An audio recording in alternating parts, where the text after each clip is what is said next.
دي الحاجة رقم 21 اللي بقيت آخد بالي منها.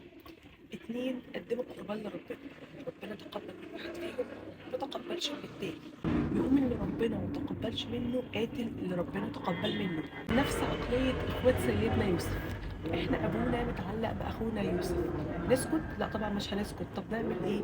ناخده ونرميه في البير. سؤال، انت اما قتلت اللي ربنا تقبل منه، ده غير في امرك حاجه؟ ده غير في حياتك حاجه؟ هل ربنا تقبل منك انت؟ هل الشخص ده كان سبب اصلا ان ربنا ما يتقبلش منك؟ لا خالص. بس هو ايه؟ هقتله وخلاص. طب انتوا يا اخوات سيدنا يوسف اما رميتوا اخوكم في البير وغدرتوا بيه وخنتوا ثقة ابوكم، ده غير حاجة؟ هل سيدنا يعقوب بطل يحب سيدنا يوسف؟ ده بالعكس، ده حزن عليه لغاية ما فقد بصره. كان الأولى إن الراجل اللي ربنا ما تقبلش منه يسعى ويحاول يفهم إيه اللي عنده مش عندي، عشان ربنا يتقبل منه وما يتقبلش مني. كان الأولى إن إخوات سيدنا يوسف يحاولوا يفهموا طب ليه هو سيدنا يوسف واخد كده حتة زيادة عند أبوه، إن القلب يميل لحد أو يميل بطريقة ما لحد معين، دي حاجة خارجة عن إرادتنا.